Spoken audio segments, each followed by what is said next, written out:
Baakiyalakshmi சீரியலோட upcoming episode என்னன்னு பார்க்கலாம். இங்கே ஈஸ்வரி ரொம்ப கோவமாக பாக்கியா கிட்ட, என்ன பாக்கியா இதெல்லாம், ஒன்னால தான் எழில் வீட்டை விட்டே வெளியில் போயிட்டான். என் பேருன்ற உரிமையில் எழில் கிட்ட இவ்வளோத்தையும் நான் பேசிகிட்டு இருந்தேன். எங்களுக்குள்ள பிரச்சனை வரதெல்லாம் சகஜம் தானே. ஆனால் இடையில வந்த நீ அவனை வீட்டை விட்டு வெளியில் போக சொல்லி அவன் மனசையே நீ வேதனைப்படுத்திட்ட. நீ இப்படி சொன்னதால தான் எழில் வேதனைப்பட்டு வீட்டை விட்டே வெளியில் போயிட்டான். இந்த பிரச்சனை எல்லாத்துக்குமே காரணம் நீ தான் அப்படின்னு சொல்கிறாங்க. ஏற்கனவே சோகத்தில் இருந்த பாக்கியா என்ன பேசனே தெரியாமல் அவங்களுக்கு கோவம் வருது ஒரு பக்கம். ஆமாத்த, நான் பேச போய் தான் என் பையன் வீட்டை விட்டு வெளியில் போயிட்டான். நான் எதுக்காக இப்படி ஒரு முடிவெடுத்தேன், எழில எதுக்காக வீட்டை விட்டு வெளியில் அனுப்புனேன்னு உங்கள் யாருக்கும் புரியலனாலும் பரவாயில்ல, என் பையனுக்கு புரியும். அதுவே எனக்கு போதும்.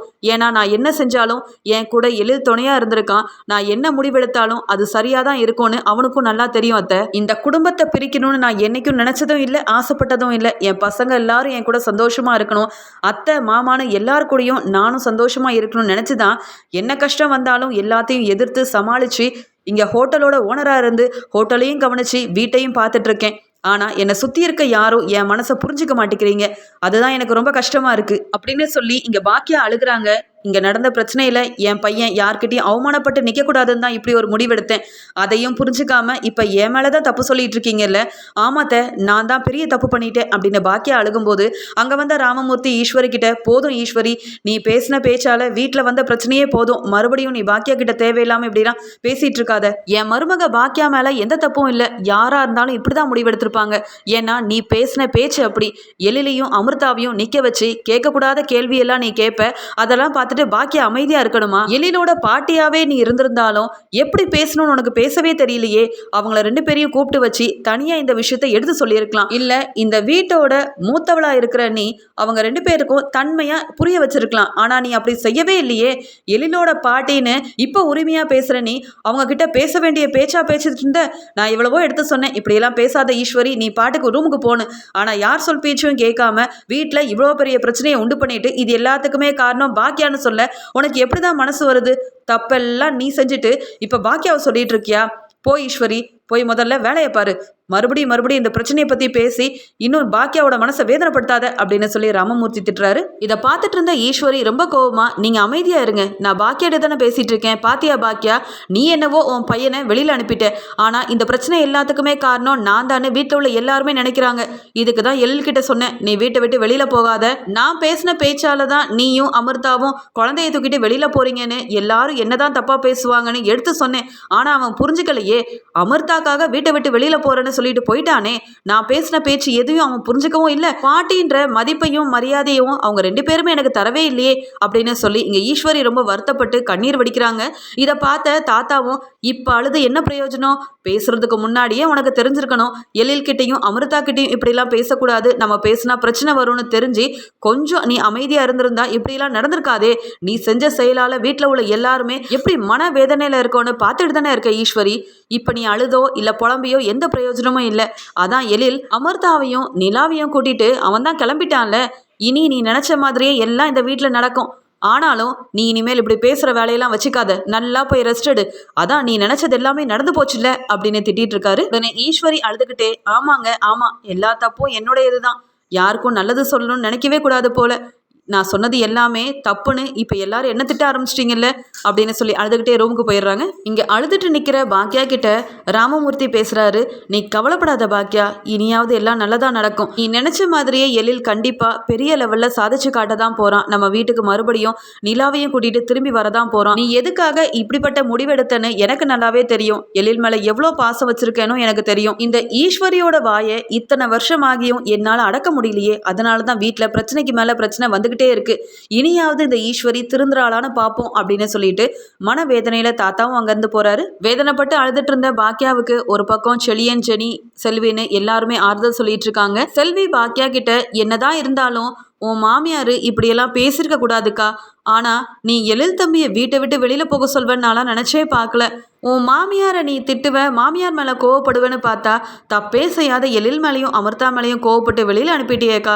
நீ இப்படி பண்ணுவேன்னாலும் எதிர்பார்க்கவே இல்லை அப்படின்ற மாதிரி செல்வி சொல்ல, எல்லாம் ஒரு காரணத்துக்காக தான் செல்வி இப்படி ஒரு முடிவெடுத்தேன். எனக்கு மட்டும் என்ன ஆசையா என் பையனும் மருமகளும் நிலாவை கூட்டிகிட்டு அங்கங்கே போகணும், வீடே இல்லாமல் அலையணும்னு நான் மட்டும் ஆசைப்படுவேனா என்ன? எப்பயுமே என் பசங்க ஒன்றா இருக்கணும்னு ஆசைப்பட்ட அவன்கிட்ட நானே என் வாயால் இப்படி சொல்லிட்டேனேன்னு எனக்கே வருத்தமாக தான் இருக்குது. என்ன செய்கிறது? அவன் சாதிச்சு காட்டும் போது அவனை பற்றின அருமை எல்லாருக்குமே புரிய வரும். அது வரைக்கும் நான் பொறுமையாக தான் இருக்கணும் அப்படின்னு சொல்லி கண் கலங்குறாங்க பாக்கியா. இன்னொரு பக்கம் ரூமில் உட்காந்து அழுதுட்டு இருக்க இனியா ஃபோனை பார்த்துக்கிட்டே இருக்காங்க. அந்த சமயம் இங்கே கோபி கால் பண்ணி, இனியாம்மா டேடிக்கு என்ன வர வர நீ கால் பண்ணவே மாட்டேங்கிற? ஆமாம், நீ நல்லா இருக்கியா? வீட்டில் உள்ள எல்லாரும் நல்லா இருக்காங்களா? டேடியை மறந்துட்டியா இனியாமா அப்படின்னு சந்தோஷமாக பேசும்போது இங்கே இனியா அழுகிறத பார்த்துட்டு, இனியாம்மா நீ அழுகிறியா? என்ன ஆச்சுமா? ஏதாவது பிரச்சனையா அப்படின்னு சொல்லி கேட்குறாரு. உடனே இனியா அழுதுகிட்டே, டேடி இங்கே என்னெல்லாம் நடந்து போச்சு தெரியுமா? பெரிய பிரச்சனையாயிடுச்சு டேடி. எழில் அண்ணன் இங்கே அண்ணி நிலா பாப்பான்னு எல்லாரையும் கூட்டிகிட்டு வீட்டை விட்டே வெளியில் போயிட்டாங்க அப்படின்னு சொல்லி அழுகும்போது உடனே கோபி ரொம்ப அதிர்ச்சி ஆகிட்டு, என்ன இனியாமா சொல்கிற? எழில் வீட்டை விட்டு வெளியில் போயிட்டானா? அப்படி அங்கே என்னதான் நடந்துச்சு அப்படின்னு கேட்குறாரு. உடனே நடந்த எல்லா விஷயத்தையுமே இனியா சொன்னது மட்டும் இல்லாமல் அம்மா தான் எழில் அண்ணனை வீட்டை விட்டே வெளியில் போக சொல்லிட்டாங்க, எல்லாத்துக்குமே காரணம் அம்மா தான் அப்படின்னு சொல்லிடுறாங்க. இதை கேட்ட கோபிக்கு ரொம்ப கோபம் வருது. பாத்தியா இனியா, வர வர உங்கள் அம்மாவுக்கு ரொம்ப திமிர் அதிகமாயிட்டே போகுது. பெரிய ஹோட்டல் ஓனராக இருக்கால, அதான் அவளே முடிவெடுத்து இப்படியெல்லாம் செஞ்சிட்ருக்கா போல. டேடியே இப்படி தான் ஏதாவது சொல்லி வீட்டை விட்டு வெளியில் அனுப்புனா, இப்போ எழிலையும் அனுப்பிட்டாளா அப்படின்னு கோபி கேட்க, உடனே இனியா, டேடி எனக்கு ஒரு உதவி செய்கிறீங்களா? பாவம் எழில் அண்ணன் இங்கே நிலாவையும் கூட்டிகிட்டு போயிருக்காங்க. எனக்கு நிலாவை பார்க்காம இருக்கவே முடியல. அண்ணன் எங்கே இருக்காங்க, எப்படி இருக்காங்கன்னு நீங்கள் போய் தேடி பார்த்து எழில் அண்ணன், அமிர்தா அண்ணி, நிலா பாப்பான்னு எல்லாரையும் வீட்டுக்கு கூட்டிகிட்டு வரீங்களா? பாவம் அண்ணன் கையில் பணம் இருக்கா இல்லையா, எங்கே போயிருக்காருன்னு ஒன்றுமே தெரியல. அண்ணனை நினச்சி எனக்கு ரொம்ப கவலையாகவே இருக்குது அப்படின்னு சொல்லி அழுகிறாங்க. உடனே கோபி, நீ அழாத இனியாமா, அதான் என்ன பிரச்சனைன்னு நீ என்கிட்ட சொல்லிட்டல, கண்டிப்பாக எழில் எங்கே போயிருக்கான்னு கண்டுபிடிச்சி அவனை நான் வீட்டுக்கு கூட்டிகிட்டு வரேன், நீ எதை பற்றியும் கவலைப்படாத அப்படின்னு சொல்லிட்டு ஃபோனை வைக்கிறாரு கோபி. இனியா மூலமாக என்ன விஷயம்னு தெரிஞ்சுக்கிட்ட கோபிக்கு ரொம்ப கோவம் வருது. வர வர இந்த பாக்கியா ரொம்ப ஓவராக தான் போயிட்டுருக்கா. பணத்தை கொடுத்து வீடை வேற அவ பேரில் மாற்றி எழுதி வாங்கிக்கிட்டால, அந்த திமிரில் தான் இப்படியெல்லாம் பண்ணிகிட்ருக்கா. யாரை கேட்டு பாக்கியா இப்படி ஒரு முடிவு எடுத்திருக்கா? என் பையன் எழில வெளியில் அனுப்புகிற தைரியம் இந்த பாக்கியாவுக்கு எங்கேருந்து வந்தது? வீட்டில் உள்ள எல்லாரும் பாக்கியா நல்லா கை நிறைய சம்பாதிக்கிறதுனால அவளுக்கு மதிப்பும் மரியாதையும் கொடுக்குறாங்கல்ல, அதனால தான் இவ என்ன முடிவெடுத்தாலும் யாரும் கேட்க மாட்டாங்கன்னு இப்படியெல்லாம் செஞ்சிட்ருக்கா. ஆனால் இதெல்லாம் நான் பார்த்துட்டு சும்மா விட மாட்டேன். ஏன்னா வீட்டை விட்டு வெளியில் போயிருக்கிறது என்னோட பையன் எழிலாச்சே. அவனுக்கும் எனக்கும் பிரச்சனைகள் வரதான் செய்யுது. ஆனாலும் எழில நான் யாருக்காக விட்டு கொடுக்க முடியாதே. என் பையன் இப்போ வெளியில் போய் என்ன கஷ்டப்படுறானோ தெரியல, எப்படியாவது கண்டுபிடிச்சு அவனுக்கு உதவி செய்யணும் அப்படின்னு யோசிச்ச கோபி இந்த விஷயத்த முதல்ல ராதிகா கிட்ட சொல்லியே ஆகணும் அப்படின்னு சொல்லிட்டு வீட்டுக்கு கிளம்பி போறாரு. இங்க ராதிகா மயுவுக்கு பாடம் சொல்லி கொடுத்துட்டு இருக்காங்க. அந்த சமயம் ரொம்ப கோபமா போன கோபியை பார்த்த ராதிகா, இவருக்கு வேற வேலையே இல்லை, பிஸ்னஸில் கவனம் செலுத்தி நல்லா சம்பாதிப்பாருன்னு பார்த்தா எங்கேயாவது போய் தேவையில்லாத பிரச்சனையை இழுத்துட்டு வந்திருப்பாரு. அதான் கோபி இப்படி கோவமாக இருக்காரு போல, நாம் எதுக்கு இதை பற்றி கேட்கணும் அப்படின்னு சொல்லிட்டு கோபியை கண்டுக்காம இங்கே மயுவுக்கு பாடம் சொல்லி கொடுத்துட்ருக்க. இதை பார்த்த கோபியும், என்ன ராதிகா, நான் இங்கே ஹோட்டல்லேருந்து இங்கே வீட்டுக்கு வந்திருக்கேன், நீ என்ன கவனிக்காமல் நீ பாட்டுக்கு அங்கே உட்காந்துட்ருக்கேன்னு சொல்ல. என்ன கோபி, அதான் வீட்டுக்கு வந்துட்டீங்கல்ல, சாப்பாடெல்லாம் இருக்குது, எடுத்து போட்டு சாப்பிட்டுட்டு போய் தூங்குங்க, அவ்வளவு தானே அப்படின்னு கேட்கும்போது, இல்லை ராதிகா, ஒரு பெரிய பிரச்சனை, இதை பற்றி உங்ககிட்ட சொல்லியே ஆகணும்னு தான் கோவமாக வீட்டுக்கு வந்திருக்கேன் அப்படின்னு சொல்கிறாரு. உடனே ராதிகா, எனக்கும் உங்களுக்கும் ஏதாவது பிரச்சனைனா நம்ம 2 பேரும் உட்காந்து பேசலாம், தேவையில்லாத ஒரு விஷயத்தை பற்றி நான் எதுக்குங்க கேட்கணும் அப்படின்னு சொல்ல, அதுக்கு உடனே கோபி ராதிகா கிட்ட, அங்கே பாக்கியாவோட வீட்டில் என்னெல்லாம் நடந்திருக்கு தெரியுமா? அந்த பாக்கியா ரொம்ப அதிகமாக சம்பாதிக்கிறாள், அந்த திமிரில் என் பையன் எழில வீட்டை விட்டே வெளியில் அனுப்பிட்டாலாம். இப்போ தான் இனியா மூலமாக எனக்கு இந்த விஷயமே தெரிய வந்தது. இனியா எப்படி இருக்கான்னு கேட்கலாமேன்னு கால் பண்ணி பார்த்தா பாவம் இனியா அவ்வளோ அழுதுட்டு இருந்தா. குழந்தைக்கு மனசே தாங்கலை. அங்கே நடந்த எல்லா விஷயத்தையுமே என்கிட்ட சொன்னா. எப்படியாவது எழில் அண்ணனை தேடி கண்டுபிடிச்சி வீட்டுக்கு கூட்டிகிட்டு வாங்க டேடி அப்படின்னு இனியா குழந்தை அழுகிறா. இந்த பாக்கியாவுக்கு எவ்வளோ தைரியம் இருந்தால் இப்படியெல்லாம் செஞ்சுருப்பா? என்ன பிடிக்காதுன்னு சொல்லி என்ன அந்த வீட்டை விட்டு வெளியில் அனுப்புனா, இப்போ என் பையனை வேற அனுப்பியிருக்கா. போகிற போக்க பார்த்தா வீட்டில் உள்ள ஒவ்வொருத்தரையும் வீட்டை விட்டு வெளியில் அனுப்பிட்டு அவள் மட்டும் அந்த வீட்டில் இருக்கலாம்னு நினைக்கிறா போல. அந்த பாக்கியாவை நான் சும்மா விட போகிறதே இல்லை அப்படின்னு சொல்லி கோவமா பேச, இதை கேட்டு ராதிகா, ஆமாங்க, பாக்கியா வீட்டில் ஒரு பிரச்சனைனா உங்களுக்கு எதுக்கு இவ்வளோ கோவம் வருது? அது மட்டும் இல்லாமல் இது எனக்கு சம்மந்தமே இல்லாத விஷயம், அதை எதுக்குங்க என்கிட்ட சொல்லிட்டு இருக்கீங்க? பாக்கியா வீட்டில் எது நடந்தாலும் நான் அதை கண்டுக்க மாட்டேன்னு உங்களுக்கு தெரியாதா? வேணும்னா நீங்கள் போய் அங்கே பேசுங்க, இதை பற்றிலாம் தெரிஞ்சுக்க வேண்டிய அவசியம் எனக்கு இல்லை. வா மயு, உனக்கு நான் சாப்பாடெல்லாம் போட்டு வைக்கிறேன், முதல்ல வந்து சாப்பிட்டுட்டு அப்புறமா படி அப்படின்னு சொல்ல, உடனே கோபி, என்ன ராதிகா நீ, என் பையன் அந்த பாக்கியாவோட வீட்டிலேருந்து வெளியில் போயிட்டான்னு சொல்லிட்டு இருக்கேன், நீ என்னவோ இந்த பிரச்சனைக்கும் எனக்கும் சம்மந்தமே இல்லை, நீங்களே பார்த்துக்கோங்கன்னு சொல்லிட்டு இருக்கியே. பாவம் எழில், அவனுக்குன்னு சொந்த தொழில்னு எதுவுமே இல்லை, வருமானமும் கிடையாது. அப்படி இருக்கும்போது அவனை போய் வெளியில் அனுப்பியிருக்காளே இந்த பாக்கியா. இந்த எழில் அவன் மட்டும் வெளியில் போயிருந்தா கூட நான் கவலைப்பட்டிருக்க மாட்டேன். இங்கே அமிர்தா, நிலா பாப்பான்னு எல்லாரையும் கூட்டிகிட்டு எங்கே தான் போயிருக்கான்னு வேற தெரியல. நான் தான் எப்படியாவது அவனை கண்டுபிடிச்சி பாக்கியா வீட்டுக்கு அவன் போக இஷ்டப்படலனாலும் நம்ம வீட்டுக்கு கூட்டிட்டு வந்துடலான்ற முடிவில் இருக்கேன் அப்படின்னு சொல்றாங்க. அதுக்கு ராதிகா, அது எப்படி கோபி நீங்க இப்படியெல்லாம் யோசிக்கலாம்? ஏற்கனவே உங்க அம்மாவை கூட்டிட்டு வந்து என்ன அவமானப்படுத்தினதெல்லாம் பத்தாதா? உங்க அம்மாவால அடுக்கடுக்கான பிரச்சனைகள் வந்ததெல்லாம் பத்தாதா? இப்ப உங்க பையன், மருமக, உங்க பேத்தின்னு எல்லாரையும் வேற இங்க கூட்டிட்டு வரணுமா? அதெல்லாம் ஒன்றும் தேவையில்லை. அவன் எங்க இருக்கான்னு கண்டுபிடிக்கிறீங்களா? கண்டுபிடிச்சதுக்கு அப்புறமா பாக்கியாவோட வீட்டுக்கே கூட்டிட்டு போய் விடுங்க. தேவையில்லாத பிரச்சனையெல்லாம் மறுபடியும் இங்க கொண்டு வந்து விடாதீங்க. என்னால எதையும் தாங்கிக்க முடியாது. அப்படி நீங்க உங்க பையன், மருமகளை இந்த வீட்டுக்கு கூட்டிட்டு வர்றதா இருந்தா முன்னாடியே சொல்லிருங்க. நானும் மையவும் எங்க அம்மா வீட்டுக்கே போயிடுறோம், போதுமா அப்படின்னு சொல்றாங்க ராதிகா. உடனே கோபி, என்ன ராதிகா, நானே இந்த பிரச்சனையெல்லாம் தெரிஞ்சுக்கிட்டு மனசு வேதனையில இருக்கேன். நீ வேற என்னை விட்டுட்டு தனியா எங்க அம்மா வீட்டுக்கு போறேன்னு சொல்றியே, இதெல்லாம் சரிப்பட்டு வருமா? என்னதான் இருந்தாலும் எழில் எனக்கு பிடிக்காதவனா இருந்தாலும், எழில் என் பேச்சே கேட்காதவனாவே இருந்தாலும் அவன் என் பையன் இல்லையா? அவனுக்காக நான் ஏதாவது செய்யணும்ல. அவனுக்கு ஒரு பிரச்சனைனா ஒரு அப்பாவா இருந்து நான் தானே முன்னாடி வந்து நிற்கணும். நீயும் எனக்கு உதவி செய்யணும்ல ராதிகா அப்படின்னு சொல்லி கேட்குறாரு கோபி. இதெல்லாம் கேட்டுட்டு இருந்த ராதிகா ரொம்ப கோவமா, போதும் கோபி போதும், இதெல்லாம் எனக்கு தேவையில்லாத விஷயம். இதை நான் கேட்க வேண்டிய அவசியமும் இல்லை. இதே பாக்கியா வீட்டில் ஒரு பிரச்சனைனா எவ்வளோ கவலைப்படுறீங்க. ஆனால் எனக்கும் மையவுக்கும் ஏதாவது ஒரு கஷ்டம் வந்தால் அதை நீங்கள் கண்டுக்க கூட மாட்டேங்கிறீங்க. இப்போ வரைக்கும் என் உடம்பு சரியில்லாம தான் இருக்கு. என்னை பற்றி ஒரு நாளாவது விசாரிச்சிருக்கீங்களா? உங்களாலையும் நீங்கள் கூட்டிட்டு வந்த உங்கள் அம்மாவாலையும் நான் எவ்வளோ வேதனைப்பட்டேன். அதை பற்றிலாம் நீங்கள் யோசிக்காம எப்போ பார்த்தாலும் பாக்கியா வீட்டில் என்ன நடக்குது, அங்கே போய் எப்படி உதவி செய்யலான்னு மட்டும்தானே யோசிக்கிறீங்க. அப்புறம் நான் மட்டும் உங்கள் விஷயத்தில் ஏன் தலையிடணும்? நீங்கள் என்ன வேணாலும் செய்யுங்க, ஆனால் இதில் என்ன சம்மந்தப்படுத்தாதீங்க அப்படின்னு சொல்லிட்டு போயிடுறாங்க ராதிகா. என் பையன் எழில் அமிர்தாவை கூட்டிகிட்டு எங்கே தான் போயிருக்கான்னு தெரியலையே அப்படின்னு ரொம்ப வருத்தப்பட்டு இருந்த கோபி எழிலுக்கும் அமிர்தாவுக்கும் கால் பண்ணி பார்க்குறாரு. ஆனால் எழில் கோவத்தில் அவரோட காலை கட் பண்ணி விட்டுறாரு. உடனே அமிர்தாவுக்கு கால் பண்ணுறாரு கோபி. அமிர்தா கோபி கிட்ட பேசினாலும் அவங்க எங்கே இருக்காங்கன்ற விஷயத்த சொல்லாமல் ஃபோனை வச்சிடுறாங்க. இங்கே எழில் எங்கே போகிறதுனே தெரியாமல் ஒரு வழியா ஏதாவது ஒரு ஹோட்டலில் போய் தங்கலாம் அப்படின்னு சொல்லிட்டு கோபியோட ஃப்ரெண்டு ஹோட்டலில் போய் தங்குறாங்க. இங்கே எழில், அமிர்தா, நிலான்னு எல்லாரும் அந்த ஹோட்டலில் தங்குற விஷயம் கோபியோட ஃப்ரெண்டுக்கு தெரிய வந்த உடனே இந்த விஷயத்த கோபி கிட்ட சொல்லிடுறாரு. டே கோபி, உன் பையன் அவன் மனைவியை கூட்டிட்டு என்னுடைய ஹோட்டலில் தான் வந்து தங்கியிருக்கான். அங்கே யாருடைய முகமும் சரியில்லை. உன் மருமக அழுதபடியே வந்திருந்தாப்பா. என்ன ஏதுன்னு தெரியல, ஏதாவது பிரச்சனையா அப்படின்னு கேட்க, அதெல்லாம் ஒன்றும் இல்லை, நானே வந்து அவங்கள பார்க்குறேன். நீ இந்த விஷயத்தை என்கிட்ட ஃபோன் பண்ணி சொன்னதுக்கு ரொம்ப நன்றி அப்படின்னு சொல்கிறாரு கோபி. என் பையன் எழிலும் அமிர்தாவும் எங்கே போயிருக்காங்கன்னு தெரியாமல் மனசு வேதனையில் இருந்தேன். அதான் அமிர்தாக்கு கால் பண்ணி கேட்டால் உண்மை தெரியும்னு பார்த்தா யாரும் எனக்கு பதில் சொல்லவே இல்லை. எழில் என் ஃபோனை கூட அட்டன் பண்ணலை. ஆனால் என் ஃப்ரெண்டு மூலமாக என் பையன் இப்போ எங்கே இருக்கான்ற விஷயம் தெரிய வந்துருச்சு. அதுவே எனக்கு போதும். கண்டிப்பாக போய் பார்த்து அவங்க மனசை மாற்றி எப்படியாவது வீட்டுக்கு கூட்டிகிட்டு வரணும். இல்லைனா பாக்கியாவோட வீட்டுக்காவது கூட்டிகிட்டு போய் விடணும். பாவம் இனியா எவ்வளோ அழுதுட்டுருக்கா அப்படின்னு யோசனை பண்ண கோபி இங்கே எழிலையும் அமிர்தாவையும் பார்க்கறதுக்காக அவங்க தங்கி இருக்கிற ஹோட்டல் ரூமுக்கே போயிடுறாரு. இதை எதிர்பார்க்காத இங்கே எழில் கோபியை வந்து நிற்கிறத பார்த்துட்டு ரொம்பவே அதிர்ச்சி அடைகிறாரு. ஆமாம், இவர் எதுக்கு இங்கே வந்திருக்காரு? யாருடைய உதவியும் வேண்டான்னு தானே தனியாக வந்திருக்கோம். இப்போ நம்மளை தேடி இங்கே வந்துட்டாரே அப்படின்னு சொல்லி பார்த்துட்டு இருக்காரு எழில். உடனே அங்கே ரூமுக்குள்ளே போன கோபி ரொம்ப சந்தோஷமாக அமிர்தா கிட்ட, அமிர்தா நல்லா இருக்கியா? ஆமாம், நீங்கள் எதுக்காக இப்படி கோவப்பட்டு அந்த வீட்டை விட்டு வெளியில் வரணும்? நீங்கள் அங்கேயே இருந்திருக்கலாம்ல. பாக்கியா தான் ஏதோ தேவையில்லாமல் முடிவெடுத்து உங்களை அனுப்பிட்டானா கண்டிப்பாக நீங்கள் வீட்டை விட்டு வெளியில் வந்திருக்கவே கூடாது. அதுவும் நிலா பாப்பாவை வேற தூக்கிட்டு வந்திருக்கீங்களே.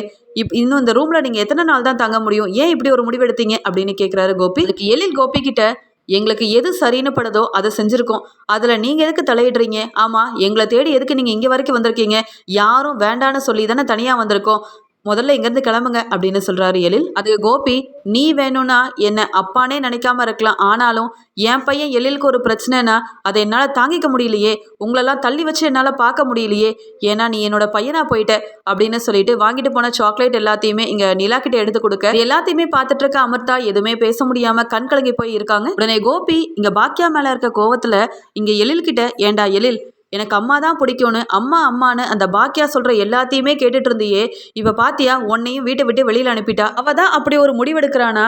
உனக்கு தான் நிரந்தரமான ஒரு வேலையே இல்லையே. அப்போ எந்த ஒரு தைரியத்தில் வீட்டை விட்டு வெளியில் வந்த? பேசாமல் அங்கேயே இருந்திருக்க வேண்டியதானே. உன்னை தேடி கண்டுபிடிக்க நான் எவ்வளோ கஷ்டப்பட்டேன் தெரியுமா அப்படின்னு சொல்லி கேட்குறாரு கோபி. அதுக்கு எழில், யார் பேச்சையும் கேட்டுட்டு நான் வீட்டை விட்டு வெளியில் வரல.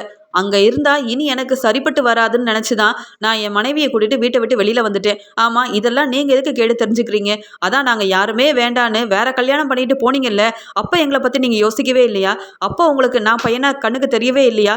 இப்போ மட்டும் வந்து நிற்கிறீங்க அப்படின்னு கேட்குறாரு. அதுக்கு கோபி, அதை பற்றிலாம் இப்போ பேச வேண்டாம் எழில். இன்னும் எத்தனை நாள் தான் இந்த ரூமில் தங்குவ? வாடகை எவ்வளோன்னு உனக்கு தெரியுமா? அதெல்லாம் உனக்கு சரிப்பட்டு வராது. ஒன்று பாக்கியாவோட வீட்டுக்கு கிளம்பு, இல்லைனா என் கூடயே வா. ராதிகாவோட வீட்டில் நம்ம எல்லாரும் ஒன்றா இருக்கலாமே. எதுக்காக நீ இந்த ரூம்ல இருக்கணும், நீ வீட்டை விட்டு வெளியில வந்துட்ட அப்படின்ற விஷயம் இனியா மூலமா எனக்கு தெரிய வந்தது. அதை கேட்டதுல இருந்து என்னால தாங்கிக்கவே முடியல.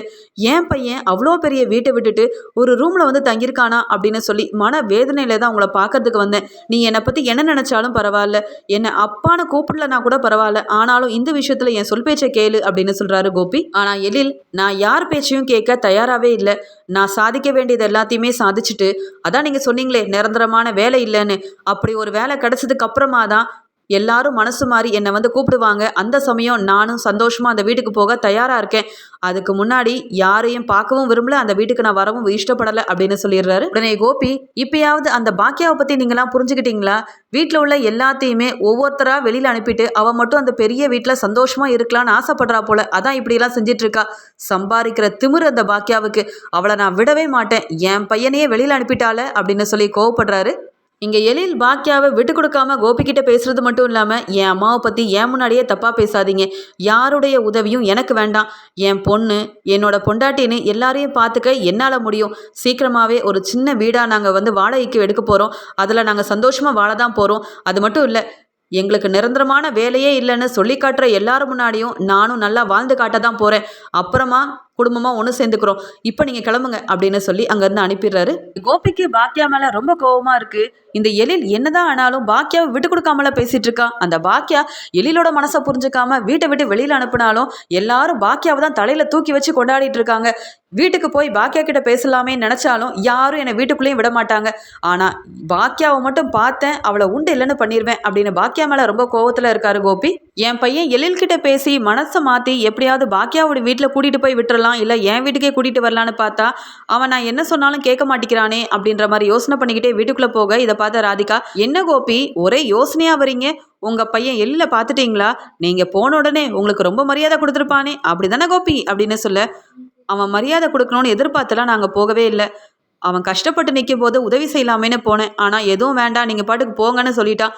அது மட்டும் இல்லை பாக்கியாவோட வீட்டுக்கும் வரமாட்டேன்னு சொல்லிட்டான், நம்ம வீட்டுக்கு கூப்பிட்டாலும் வரமாட்டேன்னு சொல்லிட்டான், எங்கே போனாலும் அவமானப்படுத்தி தான் அனுப்புகிறாங்க அப்படின்னு சொல்கிறாரு கோபி. அதுக்கு ராதிகா, இது என்ன உங்களுக்கு புதுசா கோபி, எப்பயுமே நீங்கள் உங்கள் வீட்டில் உள்ள எல்லாருக்கிட்டையும் அவமானப்பட்டு தானே நிற்கிறீங்க, அதுக்கு தான் நான் சொன்னேன் அந்த விஷயத்தில் தலையிடாதீங்க, அவங்களே பார்த்துப்பாங்க, நீங்கள் எங்கே கேட்குறீங்க, என்னையும் மயூவியும் தவிர்த்து மற்ற எல்லார பற்றியும் யோசிப்பீங்க அப்படின்னு சொல்லிட்டு இருக்காங்க ராதிகா. அடுத்த நாள் காலையில் கோபி அங்கே வேலைக்கு கிளம்பிட்டு இருக்கும்போது ராதிகா, எனக்கு ரொம்ப லேட் ஆயிடுச்சு கோபி, நானும் வரேன், என்னை என் ஆஃபீஸில் இறக்கி விட்டுறீங்களா அப்படின்னு கேட்க, வா ராதிகா அப்படின்னு சொல்லி 2 பேரும் காரில் கிளம்புறாங்க. வீட்டில் எவ்வளோ பெரிய பிரச்சனை நடந்தாலும் ஹோட்டலை பார்க்காம இருக்க முடியாதே, ஹோட்டல் வேலையும் பார்க்கணும், வீட்டில் நடக்கிற பிரச்சனையும் பார்க்கணுமேன்னு சொல்லிட்டு வேற வழியே இல்லாமல் 2-3 நாள் ஹோட்டலுக்கே போகாத பாக்கியா அங்கே ஹோட்டலுக்கு கிளம்பி போகிறாங்க.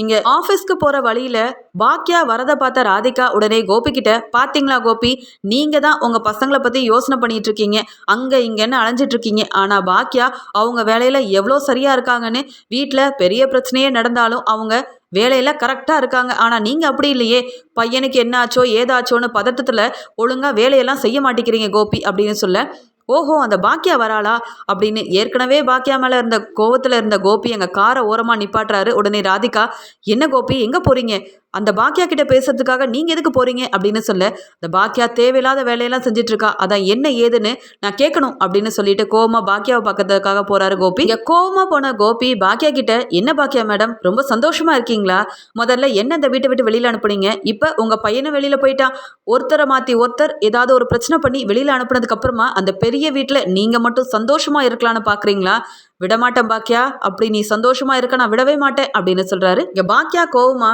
ஏற்கனவே மனசு வேதனையில இருக்கேன், மறுபடியும் வந்து தேவையில்லாத பிரச்சனை பண்ணணும்னு நினைக்காதீங்க, அப்புறம் அவ்வளவுதான் அப்படின்னு சொல்ல, என்ன செஞ்சிருவே நீ செஞ்ச தப்பை சொல்லி காமிச்சா உனக்கு கோவம் வேற வருதா, எதுக்காக என் பையன் எழில அந்த வீட்டை விட்டு வெளியில் அனுப்புனேன், என்ன அனுப்புனது போதாதா அப்படின்னு கேட்குறாரு. அதுக்கு பாக்கியா, என் பையனுக்கு என்ன செய்யணும் என்ன செய்யக்கூடாதுன்னு எனக்கு நல்லாவே தெரியும், என் விஷயத்தில் தலையிட வேண்டிய அவசியம் உங்களுக்கு இல்லை, உங்கள் வாழ்க்கையை பார்த்துட்டு போனதுக்கப்புறமா எங்கள் வீட்டு பிரச்சனையில் நீங்கள் தலையிடவே கூடாது, என்னை இப்படி நிற்க வச்சு கேள்வி கேட்க உங்களுக்கு யார் சார் உரிமை கொடுத்தது, ஆமாம் நீங்கள் யார் சார், எதுக்கு தேவையில்லாமல் என்கிட்ட வந்து பிரச்சனை பண்ணிட்டு இருக்கீங்க, உங்களுக்கு எது கேட்கணுன்னாலும் ராதிகா கிட்ட மட்டும்தான் பேச உரிமை இருக்குது.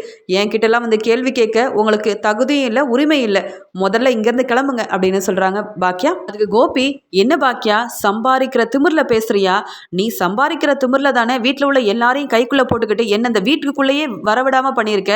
நான் அந்த வீட்டில் இல்லைன உடனே நீயே முடிவெடுத்து ஒவ்வொருத்தரையும் வெளியில் அனுப்பிட்டு இருக்க அதானே அப்படின்னு சொல்லி கேட்க, அதுக்கு பாக்கியா, அது ஏன் வீடு, என்னோட பிரச்சனை, நான் பார்த்துப்பேன், நான் என்ன வேணாலும் செய்வேன், என்னை கேள்வி கேட்க எங்கள் அத்தை மாமாவுக்கே இப்போ உரிமை இல்லைன்னு ஆயிடுச்சு. அப்புறம் நீங்கள் யார் சார் என்னை கேள்வி கேட்கறதுக்கு?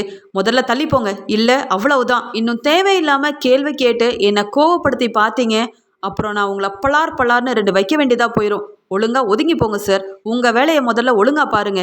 குடும்பத்தை விட்டுட்டு தன்னுடைய ஆசை தான் முக்கியம்னு இன்னொருத்தவங்களை கல்யாணம் பண்ணிட்டு போனதுக்கப்புறமா ஏதோ இப்போ பையன் பாசத்தில் இப்போ வந்து பேசிகிட்டு இருக்கீங்களா? குடும்பத்து மேலே உங்களுக்கு பாசமே இல்லைன்னு எனக்கு நல்லாவே தெரியும். தேவையில்லாமல் இப்படி வந்து நடிச்சிட்டு இருக்காதீங்க, கிளம்புங்க அப்படின்னு சொல்லிட்டு அங்கேருந்து போயிடுறாங்க பாக்கியா. உடனே கோபி, என்னது இது, இந்த பாக்கியாவை நிற்க வச்சு கேள்வி கேட்டு அவள் செஞ்சது தப்புன்னு சொல்லி அவளை திட்டி அவமானப்படுத்தலான்னு பார்த்தா அவள் என்ன திட்டிட்டு அவ பாட்டுக்கு போகிறாளே அப்படின்னு சொல்லி பார்த்துட்டு இருக்க. இதெல்லாம் பார்த்துட்டு இருந்த ராதிகா மெதுவாக கோபி கிட்ட போயிட்டு, என்ன கோபி, அந்த பாக்கியாவை திட்ட போகிறேன், அவமானப்படுத்த போகிறேன், 4 கேள்வி நறுக்குன்னு கேட்க போகிறேன்ட்டு போனீங்க, ஆனால் நல்லா அவமானப்பட்டு நிற்கிறீங்களா? இதெல்லாம் உங்களுக்கு தேவையா? இதுக்கு தான் நான் முன்னாடியே சொன்னேன், பாக்கியா கிட்ட பேச போகாதீங்க, உங்களுக்கு தேவையில்லாத பிரச்சனையில் தலையிடாதீங்கன்னு. என் பேச்சை கேட்டாதானே? உங்களுக்கு கொஞ்சம் கூட அசிங்கமாகவே இல்லையா கோபி? எப்போ பார்த்தாலும் பாக்கியா முன்னாடி அவமானப்பட்டு நிற்கிறதே உங்களுக்கு வேலையாக போச்சு. ஏற்கனவே உங்கள் அம்மாவை பார்க்கவோ உங்கள் பசங்களை பார்க்கவோ அங்கே பாக்கியாவோட வீட்டுக்கு வரவே கூடாதுன்னு பாக்கியா சொல்லிட்டாங்க. இப்போ நடு ரோட்டில் வச்சு அவமானப்படுத்திட்டு போகிறாங்க. உங்களுக்கு இதுவும் வேணும் இன்னமும் வேணும், என் பேச்சை கேட்காம இருக்கீங்கல்ல, நல்லா அனுபவிங்க கோபி அப்படின்னு இன்னொரு பக்கம் ராதிகா பாக்கியா முன்னாடி அவமானப்பட்டு நின்னது பத்தாதுன்னு இங்கே கோபியை வெளுத்து வாங்குறாங்க. இங்கே கோபிக்கு என்ன பண்ணனே தெரியல.